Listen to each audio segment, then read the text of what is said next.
Voces de la Radio, con Iliana Cervantes Lima. Saludos cordiales, Ecuador. Bienvenidos a otro programa más de Voces de la Radio. Para nosotros, como siempre, es un gusto estar nuevamente con ustedes en este espacio que trata de rescatar a las voces y al talento de la radiodifusión ecuatoriana. En este día, para nosotros es un gusto tener en este espacio al hijo de uno de los referentes, no solamente de la radio, sino de la televisión, el cine y el teatro ecuatoriano. Estamos hablando del señor Jorge Alejandro Fagan. Él es hijo de Jorge Vinicio Fagan Poli. Él es actor de cine, teatro, televisión y radionovelas también. Además, locutor, guionista y argumentista.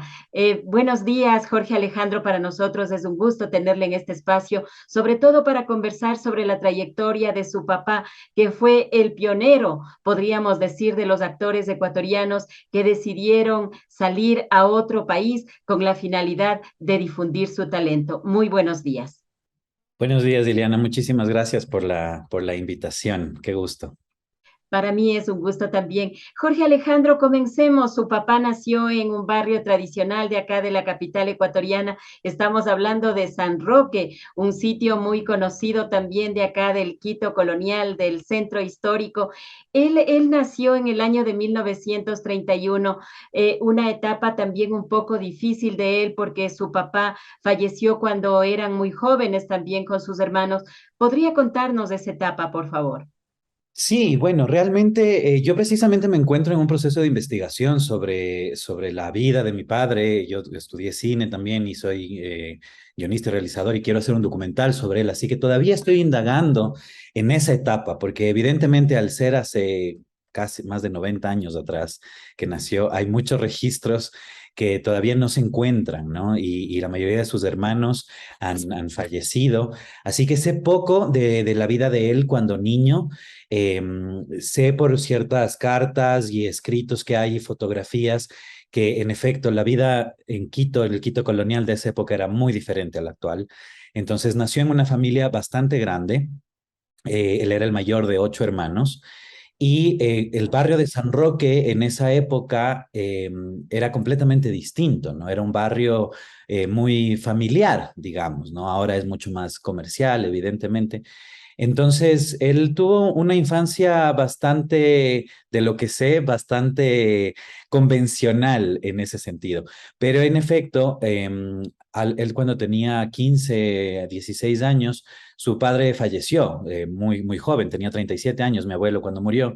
Entonces, él quedó un poco a cargo de la familia, ¿no? Entonces, recuerdo mucho que mis tías me decían, yo le decía papá, por ejemplo.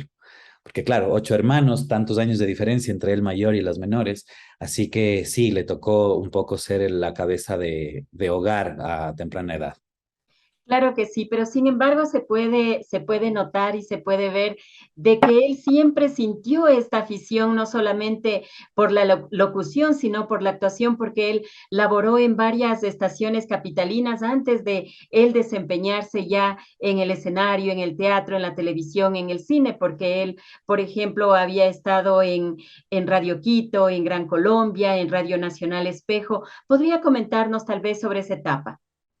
Sí, de hecho, investigando encontré que hay bastantes registros sobre cómo él empezó en la radio, ¿no? Hay algunos libros sobre radiodifusión precisamente y algunas anécdotas que él cuenta directamente, ¿no? Entonces, él dice que descubrió la radio, él tenía una voz muy profunda, muy imponente, ¿no? Entonces, descubrió la radio porque le llamaron para que hiciera un personaje en alguna radionovela. O sea, en esa época, antes de la televisión, evidentemente, las radionovelas era lo que acompañaba a la ciudadanía, ¿no? Entonces la gente se enganchaba mucho de ellas. Y él dice que descubrió en eso como un placer que no había sentido antes. Entonces ahí entró el bichito de la actuación, porque si bien es cierto, él comenzó en radio, siempre fue desde la ficción, ¿no? No fue necesariamente desde el periodismo o desde el comentario, sino desde la ficción. Entonces fue su entrada a la actuación prácticamente. Y en ese entonces trabajó en estas radios icónicas, creo que la única que sigue existiendo es la Radio Quito, Entonces es un poco difícil encontrar. Yo he estado averiguando a ver si es que encuentro registros de su voz en ese entonces y no lo he logrado, no lo he conseguido hasta ahora. Me queda pendiente hacerlo en México. Pero sí, él comenzó a muy temprana edad y después de eso ya dijo, bueno, me voy a dedicar a estudiar actuación y encontró un grupo de teatro que se llamaba la Sociedad Amigos del Teatro en 1954 y participó. Yo tengo su carnetcito de miembro y eso ya le dijo, bueno, tengo que buscar qué hacer y es entonces que decide ir a México. Claro que sí, él decide ir a México, pero también a estudiar en una de las compañías de teatro que son sumamente reconocidas en ese país. Ahí logró ingresar y también estudiar. ¿Podría contarnos de ese paso también que estuvo por México? Y algo que nos estamos olvidando, ¿es cierto que él participó o integró el elenco del Derecho de Nacer? Sí, precisamente esa fue, digamos, su radionovela más famosa, ¿no? Al inicio de los años 50, que luego, de hecho, llegó a ser una telenovela, ¿no? Bueno, sí, él fue a México porque buscaba oportunidades que evidentemente en Ecuador era difícil de conseguir a finales de los años 50. Él había participado también con la llegada de la televisión aquí en Quito, fue parte de la primera transmisión que se hizo así, en circuito cerrado de prueba en el Teatro Sucre. Entonces, digamos que de alguna manera a nivel local ya había ganado cierto renombre, entonces le invitaban a este tipo de cosas, pero él decía en Ecuador las posibilidades son muy pocas, ¿no? Así que fue a la meca del cine en esa época, el cine, la época de oro del cine mexicano, ¿no? Entonces decide emigrar a México y estudia con Andrés Soler, que era un famoso maestro de actores, ¿no? En su academia. Y mi padre siempre fue muy activo, muy vinculado a la gestión cultural, no solamente a estar frente a cámaras.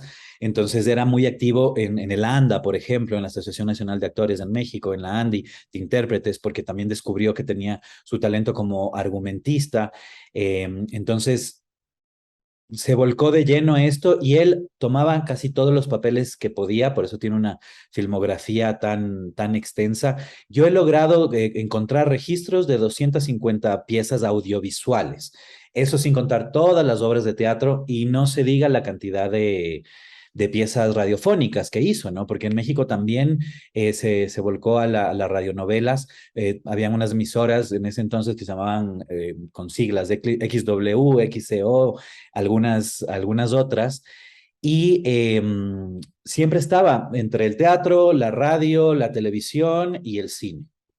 Claro que sí, pero siempre a él le gustaba la radio y todo lo demás, pero como que el teatro también tenía un papel muy importante para él.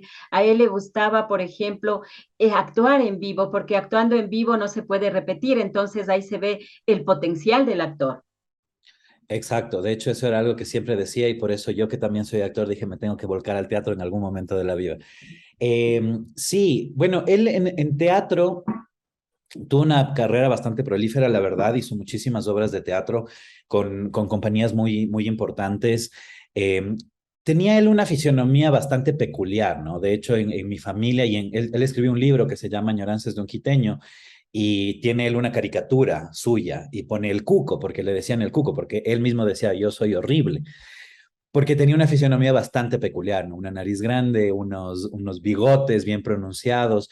Entonces se dio cuenta que eso le traían papeles de carácter, como le llamaban en ese entonces, que eran muy identificables, ¿no? Eran personajes que de alguna manera resaltaban por cómo se veían, por su forma de hablar. Entonces, en efecto, yo tengo muchas fotografías de él vestido con estos atuendos y se ve que lo disfruta completamente, ¿no? Transformando su rostro con las expresiones, el cuerpo. Entonces sí, sin duda, en el teatro encontró una posibilidad que en la radio no tenía, que era trabajar con el cuerpo. Claro que sí, pero él tiene esta dualidad o esta polaridad, podríamos decir, ¿no? A él se lo encasilló también como actor de carácter, pero también con personajes cómicos, específicamente en México. Sí, justamente los personajes de carácter suelen ser bueno, así le llamaban, ¿no? Ya creo Ujú. que casi no se utiliza ese término, pero eran estos personajes que de alguna manera tenían una escena, por ejemplo, pero eran memorables, bien sea porque eran cómicos o era el villano o era, qué sé yo, algún personaje que tenía alguna característica peculiar que le hacía resaltar. Entonces, por ejemplo, en una película que encontré hace no mucho, actúa con Verónica Castro cuando Verónica Castro era una niña. Y él tiene una escena. Y en esa escena él hace de un vendedor de aspiradoras y hace de yucateco, pero claro, es la escena, porque se la roba completamente, ¿no? Haciendo el acento por su cuerpo, por todo. Entonces, un poco esa es la idea del personaje de carácter, ¿no? Entonces, no solamente era el tema cómico, sino también el de villano. Le llamaban mucho para ser de villano por este look que tenía y esta voz profunda, e imponente. Claro que sí. Jorge Alejandro, usted que topó ahorita eso del papel de villano, muchos medios de comunicación y revistas específicamente del país azteca le denominaban como el villano Jorge Fegan de la farándula mexicana. Es decir, él se iba empoderando, ¿no? En el personaje, se iba adueñando de todo el escenario de la cámara, aunque, como usted mismo dice, puedes haber participado en pocos minutos en alguna película u obra, pero sin embargo siempre se quedaba en el imaginario y en el ojo del espectador. Sí, pero precisamente él, digamos que en ese sentido, yo considero, no siendo actor y conociendo la industria y lo difícil que es la industria, me parece una inteligente decisión decir, a ver, ¿cuál es mi nicho, no? O sea, ¿cuál es el perfil en donde yo encajo mejor? Y pues le voy a apuntar a eso y creo que le sacó mucho provecho. Mi padre, en efecto, él nunca fue un actor protagónico, siempre fue un actor secundario de reparto, pero con esta cuestión del ser personaje de carácter conseguía papeles muy interesantes y bastante memorables, ¿no? Entonces, por eso tuvo una carrera tan prolífera, tanta filmografía de diversa índole, trabajó desde comedias ultraligeras hasta con directores como Ripstein, por ejemplo, eh, Miguelitín. con Miguelitín, con Jorge Fons, que de hecho esa película fue El Rojo Amanecer, por la que obtuvo un Ariel, que de hecho lo tengo por aquí, eh, que, que es el Oscar mexicano, ¿no? Entonces él dijo, bueno, sé cuál es mi lugar, sé que esto es lo que yo puedo explotar por mi fisionomía, como que su talento estaba en eso, y creo que lo supo hacer bastante bien. Pero él siempre sentía nostalgia de la capital ecuatoriana, siempre él pensaba en su Ecuador, en su Quito sobre todo, ¿no? Él regresó después de haber estudiado, estado en México, haber participado en varias películas, él decide regresar acá a la capital ecuatoriana para formar una compañía de teatro. ¿Cómo le fue ahí? Se habla mucho de que tuvo éxito también algunas obras que él presentó no solamente aquí en Quito, sino en todo el Ecuador. Bueno, después de que él estudiara en México, decidió regresar. En efecto, era muy nostálgico de Ecuador. Esto me lo han contado todas las personas que lo han conocido. Y yo recuerdo de niño, él falleció cuando yo era muy niño, ¿no? Pero tengo muy presente que una de las cosas que él me decía era, no hay nada como el cielo quiteño. Lo Mm. extraño todos los días. Entonces sí, en efecto tenía mucha nostalgia por Quito, por Ecuador. Él regresó no mucho después de haber estudiado en México. Unos 5 años más tarde regresó y dijo, bueno, voy a intentar a hacer cosas aquí. De hecho, tengo algunos registros de que él se reunía con productores mexicanos y trataba de ser un poco el embajador acá en Ecuador para traer producciones. En esa época también estaba Ernesto Albán, el famoso Don Evaristo, que él se decidió quedarse acá, pero estaba haciendo coproducciones con México. Entonces era una buena oportunidad, digamos, un buen momento para que los dos países se vincularan, pero se topó con algunas trabas. Le fue difícil, él era parte de la Casa de la Cultura, habían asambleas, yo tengo algunos escritos en donde lo expresan, ¿no? Se fue él muy molesto porque la gente tenía mucha cerrazón de mente. Entonces, lo que sigue sucediendo hasta ahora, lastimosamente, en los propios gremios no se ponen de acuerdo y es difícil trabajar si no se están unidos. Entonces, eso fue un poco lo que a él le desmotivó de seguir en Ecuador. En efecto, le fue bien cuando él vino, presentó un monólogo famoso que se llama Bandera Negra, lo presentó en el Teatro Sucre. Tengo muchísimas fotos de eso, muchos registros, porque era una cuestión, era la primera vez que un actor que había tenido éxito fuera venía y volvía al Ecuador. Entonces, en ese entonces llamó mucho la atención y tuvo muy buenas críticas, muy positivas, salió en muchísimos medios. eh, y le fue bien en ese aspecto, pero se dio cuenta de que las oportunidades seguían siendo limitadas en Ecuador y por eso decide regresar a México. Jorge Alejandro, antes de trasladarnos a México, ¿es verdad que un subsecretario de Educación había dispuesto que los estudiantes secundarios también vayan a ver esta obra como una forma no solo de apoyo, sino de resaltar el talento que tenía tu papá? Sí, de hecho, mi padre en ese sentido era muy meticuloso, guardaba casi todo lo que podía sobre su carrera, entonces yo lo tengo y en un álbum está la carta de este subsecretario en donde dice, recomienda a todos los centros educativos que por favor vayan a verlo. No solamente por el contenido, Bandera Negra es un monólogo sobre la pena de muerte, perdón. Entonces es una reflexión sobre un tema social interesante, pero también por la actuación de él, ¿no? Que él mismo dice, es magistral. Entonces, me- es una pena que no hay registro audiovisual de él en teatro, me hubiera encantado verlo, pero sí, llamaba mucho la atención su arte. ¿Es verdad que él sufrió un accidente de tránsito? ¿Qué es lo que pasó ahí?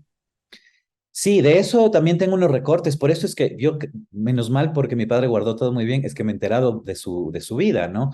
Hay unos reportajes que hacen que justamente estaban en algún rodaje o haciendo alguna búsqueda de locaciones y estaban en un jeep y justo era el día de su cumpleaños, número 35, y tienen un accidente, el jeep se vuelca y él se rompe la nariz. De hecho, tengo algunas fotos en donde se puede ver que él tenía como que una nariz bastante respingada cuando era joven y luego es completamente distinta. Al parecer decidió no operarse, pero le funcionó para potenciar su personaje de El Cuco Fegan. ¿Y dónde fue el accidente? ¿Acá en Quito o en México? No estoy, me parece que fue aquí en Quito, me parece que fue aquí en Quito porque en esa época estaban grabando una película estilo James Bond y algo que estaba muy de moda en esa época que era con chicas sexys que se llamaba Conspiración Bikini. Sí, claro que sí. Ya, ¿cómo se puede calificar tú como hijo en este caso de que él trabajó con los mejores directores? Por ejemplo, Julio Bracho, Julio Soler, Miguel Itín mismo que hablamos en un inicio, y también compartió escenario con actores y actrices de talla internacional. Podríamos hablar, por ejemplo, de Geraldine Chaplin, Ignacio López Tarso también, que es una eminencia en México, así como también Lucía Méndez. ¿Podrías comentarnos sobre eso? Sí, bueno, realmente para mí fue sorprendente en esta etapa de investigación que empecé hace un año, recabando información por todo el internet sobre las películas en las que él estuvo, porque al haber estado en estos papeles que eran bastante pequeños y puntuales, eh, es difícil el registro. Yo tengo muchas de esas algunas películas, pero no todas, de las 250 y pico que he encontrado en la investigación. Y me sorprendió ver eso, que compartía escenario o escena, cámara, justamente con actores de esa talla y con directores de esa talla, porque lo llamaban, lo buscaban. Entonces, hay directores que quizás ahora no nos resuenen mucho, pero por ejemplo, José Díaz Morales dirigió más de 30 películas en México. José Luis Ibáñez también, eran grandes referentes del cine mexicano. Pero no solamente se quedó con el cine mexicano, ¿no? Con Miguel Itín participó también, con Carlos Saura, el español, y de repente le llamaban y le buscaban porque tenían personajes que decían, que es así puntual, que necesito a alguien que tenga un rostro memorable, pues se lo voy a dar a Jorge Fegan, ¿no? Y me parece súper interesante encontrarme que, por ejemplo, compartió con Geraldine Chaplin, que uno no asocia México y Geraldine Chaplin, pero ella tuvo una carrera también bastante internacional y pasó por allí, con Boris Karloff, por ejemplo, que era una película en donde mi papá y él cuentan algo por ahí que él no hablaba inglés. Él siempre le decía a mi madre, necesito que el Jorge aprenda a hablar inglés porque yo me perdí de algunas oportunidades. Y en esta película él hace un papel chiquitito, pero está actuando con gente de la industria, ¿no? Rodó también en Los Ángeles. Entonces me parece muy interesante que esto suceda y que muy poca gente en Ecuador lo conozca. Que incluso yo, siendo su hijo, no me haya enterado de eso. Y es por eso que ahora estoy embarcado en este proyecto de hacer un documental en el que quiero viajar a México, quiero viajar a los distintos lugares donde se hayan producido estas películas y tratar de contactarme con las personas que queden, porque claro, estamos tomando en cuenta que esto sucedió hace más de 60 años. Entonces sí, para mí es muy, muy interesante, es algo que quiero rescatar, es algo que quiero mostrar y que quiero finalmente descubrir hasta dónde puedo llegar, qué puedo encontrar. Jorge Alejandro, una pregunta. ¿Ya naciste cuando tu papá filmó Cuna de Lobos con la actriz María Rubio? ¿Cómo fue? Porque tú más o menos naciste por 1984. 83, soy del 83. Ah, 1983. Sí, no estoy seguro exactamente cuándo filmaron Cuna de Lobos, porque sé que la emitieron, al menos aquí en Ecuador, mucho después, y era uno de los personajes por los que mi padre fue más recordado, que era el villano, uno de los villanos, ¿no? No, la villana era la del parche, pero él era el joyero, que era uno de sus compinches. señor Escudero. Exactamente. Entonces, yo recuerdo de niño ver la novela y verle a mi padre. Recuerdo ver Rojo, no, no, perdón, ¿cómo se llamaba? Dulce Desafío, por ejemplo, que era otra telenovela con Adela Noriega, eh, siendo niño. Entonces, tal vez lo filmaron antes, pero acá lo transmitieron después, igual como sabemos aquí siempre en la televisión, reciclan muchas de las telenovelas. Entonces, sí, realmente yo crecí eh, con él a través de la pantalla, porque yo me vine a vivir a Quito. Muy chiquito y mi papá se quedó allí. Entonces yo lo veía en ocasiones puntuales que él venía o me llevaba a México, pero yo lo conocí, el Jorge Fegan que yo conocí fue el de la pantalla. Claro que sí. Pero tu papi recibió algunos reconocimientos también por su actuación, o sea, era una persona que era muy respetada, pero algo que yo siempre he visto, a pesar de que él se adaptaba al personaje que quería interpretar en México, pero sin embargo tenía todavía ese dialecto quiteño que tenemos, de esa sal quiteña, ese humor sano, ¿no? Ese humor blanco. Sí, de hecho, una de las cosas que recuerdo es que él tenía un sentido del humor incomparable. Mi mamá siempre me lo decía, tu papá me hacía reír como nadie más, y era muy chuyaquiteño. ¿No? O sea, era muy, tenía esta sal quiteña de hacer broma, era muy coqueto también, me acuerdo que piropos, pero así muy románticos y poéticos a las chicas. Entonces sí, siempre mantuvo eso. Sí es verdad que también con el tiempo, supongo tantos años viviendo en México, se le pegaba el acentito, recuerdo escucharle hablar con el acento y con frases mexicanas, ¿no? Me decía, que está muy padre y cosas que evidentemente Se se pega. pegan, ¿no? Eh, pero sí, era muy querido. Yo recuerdo también de niño, cuando venía, me llevaba a todas partes. Estaba yo con él en todo lo que hiciera. Y, por ejemplo, me llevaba a entrevistas, recuerdo que me llevaba a Teleamazonas, a Ecuavisa, a Televistazo, porque cada vez que venía, los medios le buscaban, era muy, muy querido realmente. Y sí tuvo algunos reconocimientos en México mismo por los 25 años de trayectoria, recibió un reconocimiento especial. Aquí también le dieron la medalla Honorato Vázquez. Y luego el más grande reconocimiento fue el Ariel en México, que es como el Oscar básicamente, digamos, mexicano, el equivalente, por su papel, el rol coprotagónico, lo llaman ellos, en Rojo Amanecer. Recibió una estrella de plata también, que de hecho esa la tengo justo aquí en la mano. Ah, qué bueno. Sí, porque sí, la gente reconocía su trabajo, su talento y también como persona, ¿no? Era muy querido. Claro que sí. Y en el libro también de Álvaro Sanfélix, Radiodifusión en la mitad del mundo, también consta algo de la trayectoria de tu papá. Sí, sí, justamente ahí es donde me encontré con esta anécdota que él habla sobre cómo pagan los empresarios. No recuerdo exactamente, no lo tengo a la mano, pero él dice, finalmente nosotros hacemos esto por el cariño que la gente nos demuestra por hacer lo que hacemos, pero no es que nos paguen también. Pagan, pero lo hacemos por esta otra razón. Claro, porque nos gusta, dice, más o Exacto. menos. Claro que sí. Jorge Alejandro Fegan, ¿cómo tú le ves como hijo a tu padre? ¿Cómo ves de que haya sido un referente a pesar de que él hizo la mayor parte de su trayectoria artística en México? Pero sin embargo acá todavía se lo recuerda, todavía, por ejemplo, tú te entrevistas con locutores de esa época, por ejemplo, el señor Edgar Villarruel, te contactas con algunas personas que vivieron en ese mismo espacio y todavía lo recuerdan, todavía dicen, ah, Jorge Fegan, él tenía una voz potente, pero era muy bueno para actuar. ¿Cómo te sientes tú que se lo recuerde y que sobre todo se respete esa trayectoria? Sí, a mí me parece, siempre me ha parecido muy interesante, muy curioso, porque realmente él murió cuando yo tenía 10 años. Entonces, yo lo he podido conocer a través de lo que la gente me cuenta, a través de lo que veo en pantalla, a través de lo que he investigado en internet, en los periódicos. Y claro, justamente me encuentro en este proceso de descubrir. Entonces, para mí es fascinante poderle todavía descubrir.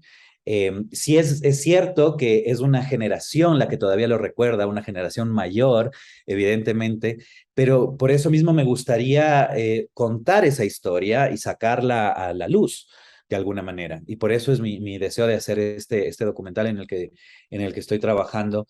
Y me parece interesante que la gente todavía lo recuerde, pero creo que debería ser una figura que tengamos un poco como ecuatorianos mucho más presente, porque su impacto, si bien es cierto, no pudo hacer su carrera aquí por una cuestión circunstancial, es parte de la historia de la actuación, de la locución, del cine, de la televisión ecuatoriano y mexicano, ¿no? Entonces, para mí sí es un referente que debería estar más presente y creo que un poco esa es mi misión ahora con esto que quiero hacer. Claro que sí, es una especie como de valorar, ¿no? El talento que él tuvo, valorarlo mucho más, porque él debe ser como mucho más conocido todavía, no solamente que sus compañeros de esa época se acuerden, sino también las nuevas generaciones, porque él viene a ser un referente que le luchó y fue hasta México, aunque no fue un actor protagónico, pero sin embargo, él pudo dejar huella y legado también, y por eso también son estos reconocimientos que él obtuvo. Exactamente, exactamente. Sí, yo creo que es importante siempre rescatar la memoria, ¿no? Yo que estudié cine aquí en el país, que también me fui, que también migré, evidentemente mi padre en mí ha tenido un impacto muy, muy fuerte porque decidí mi profesión gracias a mi padre, ¿no? A qué dedicarme toda la vida. Y claro, es por eso que también digo, bueno, quiero conocerle a él como persona, qué hay detrás. Porque la mayoría de gente, por ejemplo, desconoce que ya había actores ecuatorianos de renombre en la década de los 50. Entonces, no es como que la actuación en Ecuador es tan joven como pensamos. Simplemente ha tenido distintos rumbos. Ahora es que desde hace algunos años, por el cine ecuatoriano, por la televisión, por las plataformas, es que los actores han empezado a darse a conocer y muchos de ellos se han podido internacionalizar, pero no es algo nuevo. Entonces, para mí sí es importante contar esa historia, rescatar la memoria y revalorizar justamente la memoria de mi padre.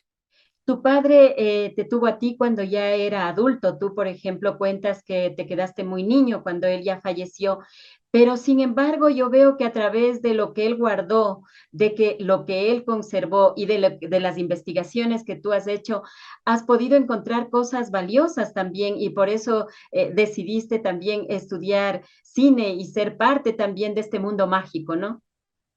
Sí, bueno, de hecho yo decidí estudiar cine porque recuerdo claramente la última vez que él vino a Ecuador, yo tenía 9 años, me parece, y me mostró una película que él hacía películas, algunas que se conoce como de clase B, ¿no? Que son estas como de un poco de terror y misterio, pero que quizás no tienen el mejor guión, pero me dijo, te voy a mostrar algo.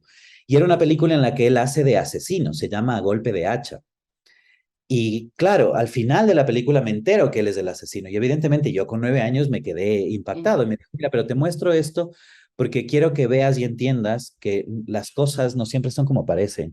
La gente no siempre es lo que parece y que te puedes llegar a sorprender y que no tienes como que siempre, no solo, no que desconfíes, sino que siempre pensar que hay más allá. Entonces recuerdo que me dejó pensando eso y dije, bueno, claro, si mi padre actúa de esto, él está siendo de asesino, pero es mi papá.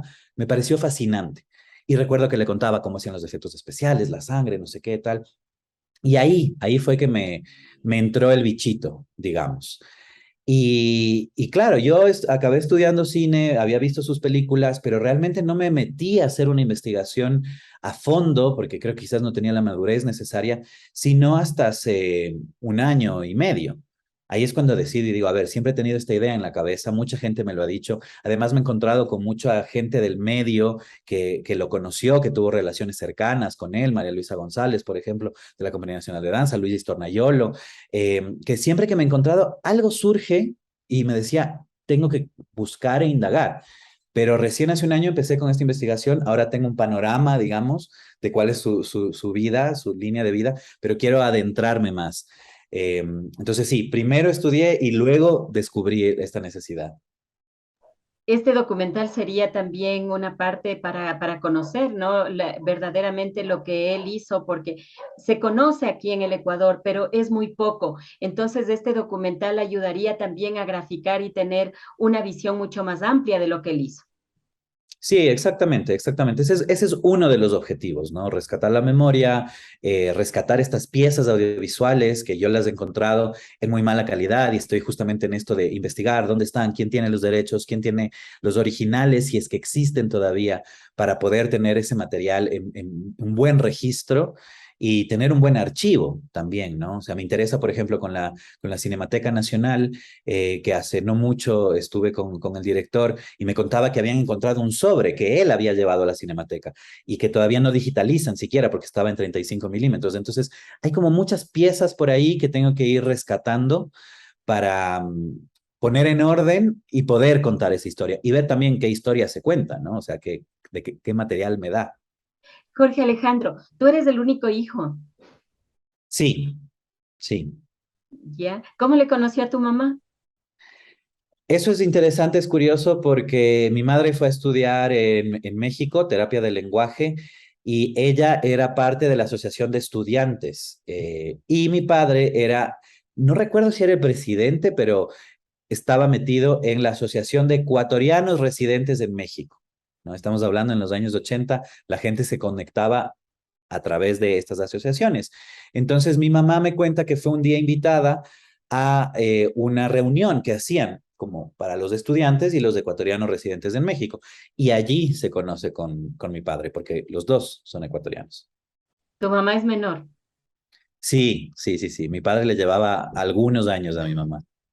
pero bueno, es bonito saber que un hijo quiera conocer y quiera difundir también el trabajo que realizó uno de los actores más queridos y conocidos y con mucho talento que ha tenido el Ecuador.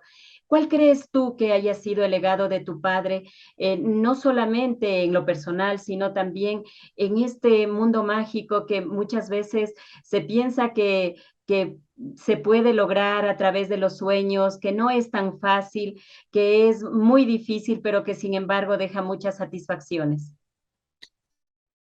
Bueno, yo creo que para una generación, mi papá, de alguna manera era eso, ¿no? O sea, el sueño, el actor, el que se llegó a México y, y por eso también era tan querido. De hecho, por ahí tengo alguna anécdota en la que están en la Mama Negra. No recuerdo si es una carta, no recuerdo exactamente qué es, pero cuenta que la gente se le acerca y le dice súper amablemente, venga, pase en mi casa y tal. Entonces yo creo que él despertaba ese cariño precisamente porque ese es el imaginario que se crea con los actores, ¿no? Es como, no me gusta utilizar la palabra estrella porque no creo que se trate de eso, sino justamente esto de este ser humano que tiene la posibilidad de hacerme vivir historias a través de la pantalla o en un escenario y de alguna manera eso es idílico, porque son pocos las personas, somos, porque creo que me incluyen ellos, que nos volcamos a una profesión que es muy dura, muy, muy dura. Mi papá también la pasó muy duro en México. Mi mamá me recuerdo ahora una anécdota que me decía que a veces él se tenía que meter a los restaurantes a comerse el azúcar cuando recién empezó. Entonces, creo que es una profesión muy dura, muy ingrata, pero que cuando llega la gratitud es a través del cariño de la gente, porque creo que eso es, nos debemos al público a quien le despertamos esta imaginación y estos sueños y esta posibilidad de vivir historias lejanas, distantes. ¿Qué significa para Jorge Alejandro Jorge Fegan Polit? Jorge Fegan Polit, para mí, yo creo que es la figura que más me ha definido en la vida. Es mi padre, del cual básicamente yo he decidido seguir sus pasos, estudiar actuación. Yo también migré, yo también intenté hacer carrera afuera y regresé dándome cuenta de lo duro que es. Y por eso es que me volqué a lo del documental. Y por eso también decidí que mi nombre sea artístico, sea Jorge Alejandro Fegan, porque creo que es importante mantener su nombre como tal y el mío aparte, porque creo que él tenía su propia historia, ¿no? Su propio legado. Jorge Alejandro, nosotros como Voces de la Radio queremos agradecerte por esta entrevista, sobre todo por habernos contado esto, ¿no? Se va a realizar un documental donde conoceremos de una forma más amplia sobre la trayectoria de uno de los referentes, no solamente de la radiodifusión, sino de la actuación y del teatro. Queremos agradecerte por haber aceptado esta entrevista. Muchas gracias, Liliana, con todo el gusto del mundo. En este día hemos dialogado con Jorge Alejandro Fegan. Él es hijo de Jorge Vinicio Fegan Polit. Él fue actor de cine, de televisión, de teatro. Además, él también actuó en radionovelas y telenovelas. Él ha sido uno de los referentes de la actuación aquí en el Ecuador. Queremos agradecerles a ustedes por su sintonía y estaremos en un próximo programa. Que tengan un excelente resto de día. Hasta el próximo programa, donde conoceremos a más voces de la radio.